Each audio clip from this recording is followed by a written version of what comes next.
So in the beginning of class, we took an anonymous vote to decide which book I would be reading to y'all, and it is between The Sun is Kind of a Big Deal and The Magic School Bus on the Ocean Floor. So the book that actually won is The Sun is Kind of a Big Deal. So for the kids that did choose this book, don't worry, we're gonna read it, but we're gonna read this one first and today. Alrighty, so The Sun is Kind of a Big Deal. I really love this book because it also has a glossary page, which is right here, that gives us all definitions for different words that are in this book. And since it is about the sun, you know, we have been learning about the solar system, so there is going to be a lot of vocabulary terms that we have already talked about and learned. So during this read aloud, I will be stopping and just asking some questions, and if you don't know the answer, it's okay, we're all going to help each other out. So okay, the sun is kind of a big deal. Ooh. By Nick Solik. All of the planets and the sun live together in the solar system like a very big family. So kind of how we're sitting right now. I am the sun and y'all are my little planets. And what is the solar system? Right, yes. So since I am the sun, solar system is anything that is traveling around the sun. Okay. The sun is our solar system's very own star. Seriously, the sun is an actual star. It's the only star in our solar system, and it sits right in the center holding everything together. So what's in the solar system besides the sun and the planets? So we have dwarf planets, which are five rocky bodies that are smaller than planets, asteroids, which are small rocky objects that move around between Mars and Jupiter in the asteroid belt, meteors, which are streaks of light created when pieces of space, rock or metal speeds into Earth's atmosphere. If you see a shooting star, it's actually a meteor. Comets, icy rocks that shoot through space and leave a trail of gas and dust. Aliens. Okay, maybe not, but we're always looking for them. Oh hey, guess what? We have a cool fact. Our solar system is just one of many solar systems that exist. A galaxy is a group made up of billions of solar systems. Our galaxy is called the Milky Way. There are billions of galaxies out there, and together they make up the universe. Can you count to 1 billion? The sun is the biggest thing in the solar system. It's even bigger than the Earth. Way bigger. Way, way bigger. Like over 1 million times bigger.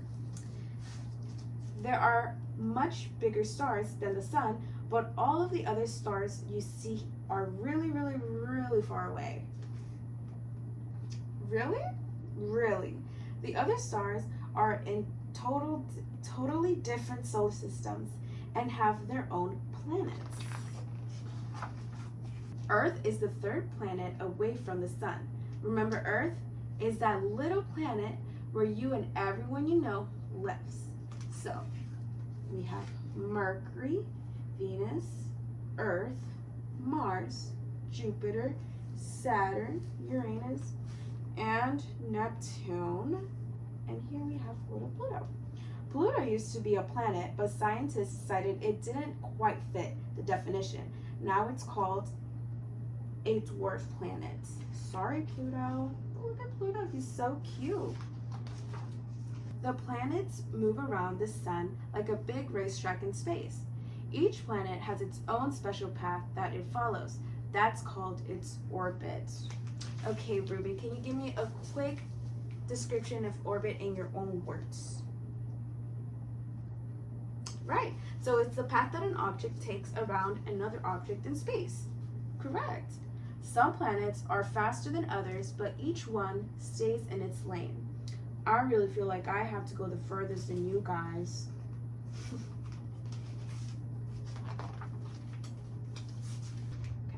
It takes a whole year for Earth to go all the way around the sun. Do you know how many times you have been around the sun? Hint, how old are you? So what does the moon do all year long?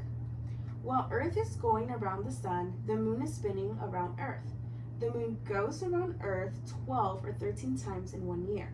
That's about once a month, depending on where the moon is in its cycle. So a cycle is, you know what? This is perfect example of why we love glossaries. Here we go. Cycle, a series of events that are repeated in the same order. Perfect. We might only see parts of it. The rest of the moon is in shadow. When we see the whole thing, it's called a full moon. The sun never stops working. It does a ton of important jobs for Earth. In fact, we wouldn't be around without the sun. Are you sure you need all of this from me? Yes, every second of every day, please and thank you. Why is Earth so important? 2 words, plants and animals. That's 3 words. Still waiting on that autograph. What's this line for? The sun gives us light so we can see, but it takes about 8 minutes for light to get to us because the sun is so far away. It's worth the wait. Earth spins around in a full circle every day. Hi again, how was your night? This is why when it's nighttime for you, it's daytime on the other side of the world.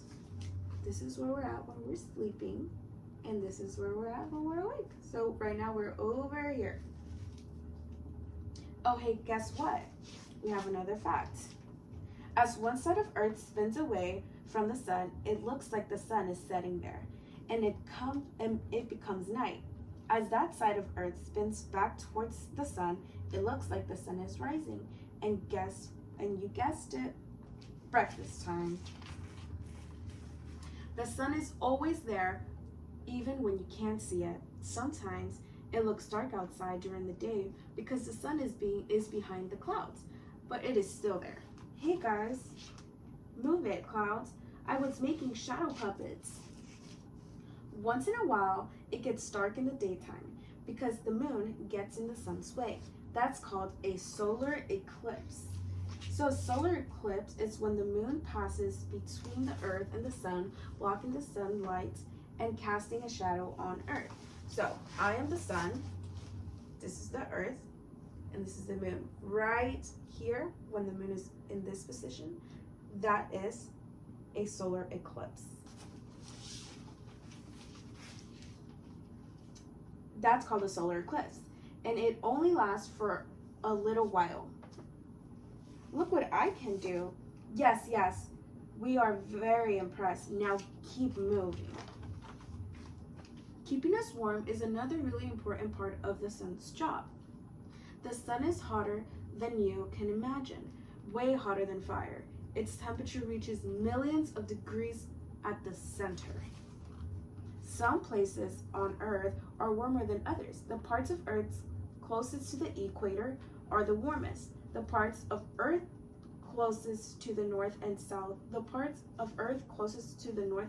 poles are the coldest. And guess what? We have another cool fact. See that red line around the middle of Earth? Right here. It's an imaginary line people invented called the equator. It separates the top and bottom halves of Earth. So we have the North Pole, which is up north, South Pole, which is the bottom of the Earth, that's South Pole, the south, and we have the equator, which is not actual line, but it's imaginary.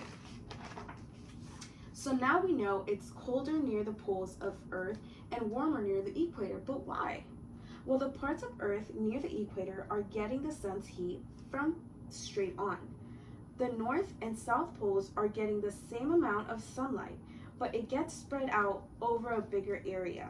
Since these places have to share the sun's heat, they don't get quite as warm. So now you know why there's snow and ice at the top and bottom of the Earth. See, the imaginary line, the equator. While Earth is moving around the sun, It is spinning on a tilt. That's why we have seasons. There are 4 seasons: spring, summer, fall, and winter. Allie, what's your favorite season? Yeah? Why do you like summer? Ah, you like the warm weather. It's very hot here. Because of Earth's tilt, the top half and the bottom half of the world experience the seasons at a different time. At different times. See? Happy summer, everybody. What do you mean? It's winter, which is at the very, what is it? Top. When the bottom half of Earth is tilted towards the sun, it is summer there. This also means that the top half of Earth is tilted away from the sun, which makes it winter there.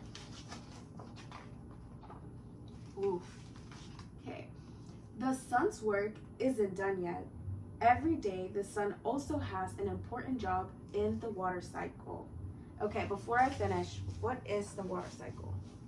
Okay. Evaporation, condensation, precipitation. Correct. Okay. Every day, the sun also has an important job in the water cycle. It's right here. Evaporation, condensation, precipitation. What happens during the water cycle? Evaporation. Heat from the sun causes water to mix with air, turning into vapor. That's called evaporation. Into vapor. Okay.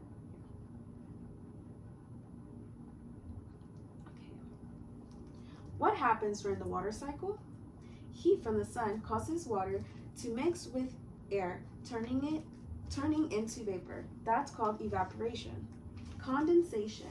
Then the vapor gathers together to make clouds. That's called condensation. Finally, we're at precipitation now. Finally, the water comes back down as rain or snow. That's called precipitation. The water cycle is important for all living things, but especially for plants. Plants need water and sunlight for photosynthesis. That's a big word, but it's also a really big job. Photosynthesis is when a plant uses light from the sun, water from the water cycle, and carbon dioxide from the air to make food for energy to help it grow. What can I do for you today? A little photosynthesis, please. Totally love dirt. Dirt is awesome. I love it. What do I owe you? Oxygen. During photosynthesis, plants make oxygen. That's what animals and people need to breathe. Take a deep breath. You just breathed in a lot of oxygen. Oxygen doesn't have any taste, but it's always there. We can't live without it. If the sun wasn't helping out with photosynthesis, we wouldn't have oxygen. You're welcome. The sun is pretty great. It's always around, keeping the whole solar system together. It gives us light and keeps us warm. It helps bring us rain and grow plants and produce the oxygen we breathe. It's such a big part of our lives that we wouldn't be able to live without it. The sun works really hard to help us out.